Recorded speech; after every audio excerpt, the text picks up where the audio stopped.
Leah from Island Sun Tarot. Welcome to my 5 favorite decks from 2021. So I know everybody's probably doing this differently. I thought of maybe just doing top favorite of my purchases for this year, but some of the decks I haven't really quite gotten to know yet, and really these ones stuck out, so I just wanted to do just 5 favorites, or really it's my 5 most used decks for the year. One of them probably won't surprise you, but might surprise you. Let's just get started. So, of course, I'm talking about the Tarot Vampires by Ian Daniels. I have only had this deck for 4 months, a little over 4 months, and it has quickly become a favorite, and also quickly nudged out some of the others as most used. And oh my gosh, I can't rant about this deck enough, and I just want everybody to see it and be like, oh my gosh, that's so awesome with me. That's what it is. I can't help myself. I love it so much, and it is silly, I don't know, cheesy in a way, but then it can also be very serious. It's very detailed. I've said before in other videos that I feel like it's the dark version of Shadowscapes. If Shadowscapes had vampires. So yeah, I love it so much, and I don't see myself putting it away after this, fall, as we're going into winter time, and this was a repurchase, and I'm so glad that I repurchased it and gave it the time that it deserved, because it has really become a fast friend, and we're like 2 peas in a pod now, and I use it all the time. So, Tarot Vampires by Ian Daniels comes as no surprise, but maybe a little surprising because I haven't had it that long. So then I have the Druid Craft Tarot. I got this for myself in March for a birthday gift, and I do not regret it. It is so earthy and so pagan, and just everything that I was looking for in a deck, and it's everything that I needed at the time and everything that I needed for this year, really. And it's just been so solid and yet grounding. And I think I'm ready to start dabbling in some ancestral work with this deck. A lot of my ancestry is very Celtic and English.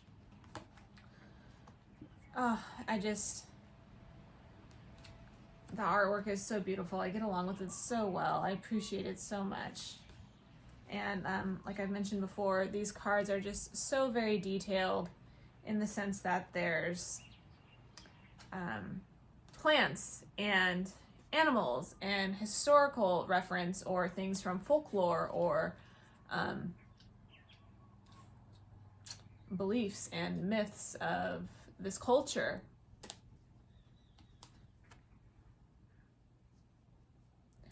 I actually don't mind the size of the cards.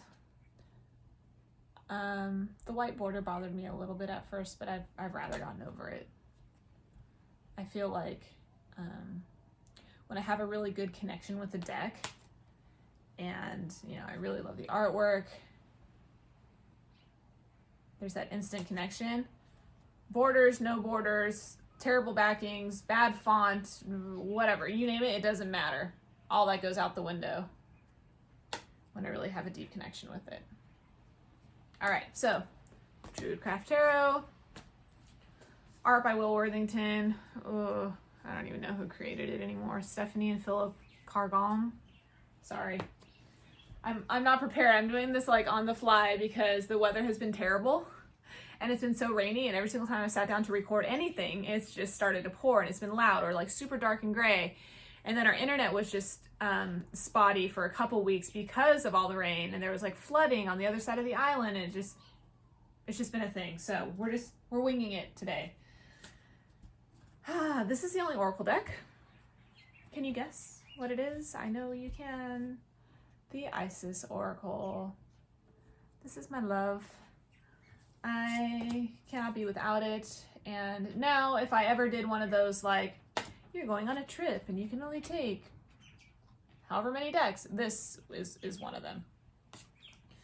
This starts my day, this ends my day,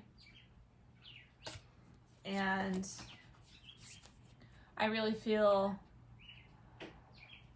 supported by this deck and lifted up in a positive way.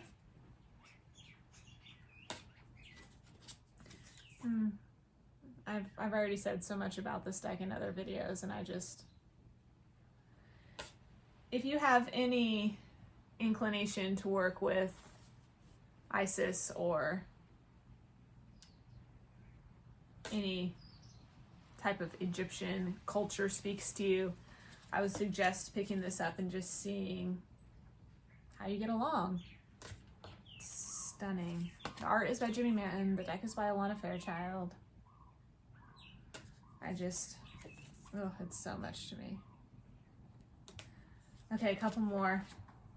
Let's see. Ooh, this is a good one.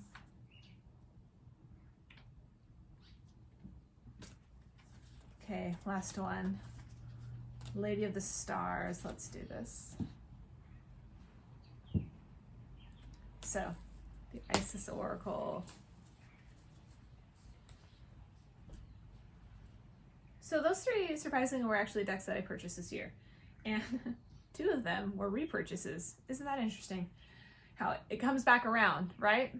I hadn't thought of that until right now. Okay. Then next I have Oak, Ash, and Thorn. The artwork is by Adam O'Hellers. Gosh, I really need to know how to pronounce that name. I've mentioned this deck so many times. And Stephanie Burrows is the creator. Is it Stephanie Burrows? Yes, it is. Sorry. This deck, I hate to say it because I love the others so much, but this deck this year really just completely edged out the Animal Totem Tarot for me. Which is shocking because I've been attached at the hip to that deck for forever. I guess it was kind of a combo, but animal-wise, it was really this one that kind of edged out the Animal Totem Tarot, and then mixed with the Druid Craft and now the Tarot Vampires. I just haven't been using it as much as I normally would. But anyways, Oak, Ash, and Thorn. I just love the forest that you're stepping into, the creatures' lives that you're, now a part of, and sort of their story that they weave. And I think the animals chosen for the majors, because those ones are all different, are very well done, intentionally chosen. And then each of the animals that are for the suits, so like for swords we have crows or ravens, foxes for wands. Oh, Fool, so sweet. Let's see, squirrels for cups. And what's the only one I didn't mention? The hares, that would be, or the rabbits, that would be pentacles. Sorry, I'm not coming across one. I'm probably sure I already showed one. But this deck, it can be so sweet, but then also strict, straightforward and curt when you need it to be. So don't let the adorable animals fool you. This deck will bite you in the ass if it needs to, and it will repeatedly do so until you get the message. Trust me.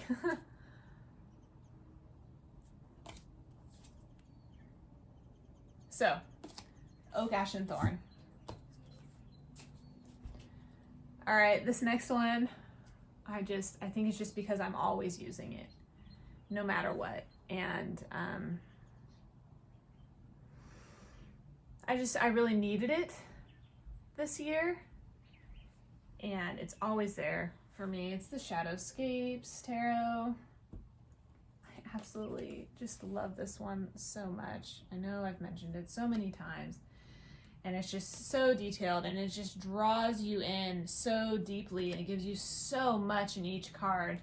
But then it's also like an escape, sort of like reading, you know, for me, reading like a fantasy book, you know, escaping to a different land, a different culture, different people. And I love that about it.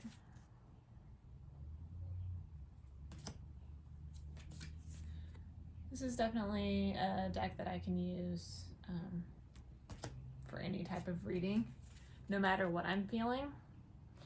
And which leads me into another video that I'm going to try to get out before the end of the year, is decks that I use year round, because I didn't really want to do a winter themed one, because I feel like it was a lot of the same decks that I used through autumn and the winter. So I decided I wanted to do sort of a year round decks, and this is definitely going to be a part of that video.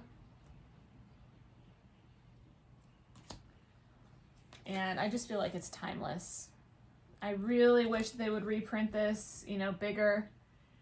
I don't even mind the nice silver border. I think it kind of holds it all in because they are so detailed. But yeah, I wish this deck would kind of like have a little bit of a revival. I know it is still really popular, but I also know that a lot of people's qualm with it is that the cards are so small and so detailed. So I would love it if they reprinted this. And it's printed by Llewellyn. But yeah, Shadowscapes. One more. Oh, what a perfect one too. All right, everyone. So there you have it. I would love to see in the comments below, or even if you wanted to do a VR, what decks you used the most for 2021. It can be a deck you've had for forever, or something new that you purchased. Like for me, the Tarot Vampires, I've only had it for 4 months, almost going 5 months now. And yeah, instant connection. So I want to see top 5 most used decks of 2021. So leave it in the comments below. Thank you so much for watching. I hope you enjoyed it. I'll see you in the next one. Bye.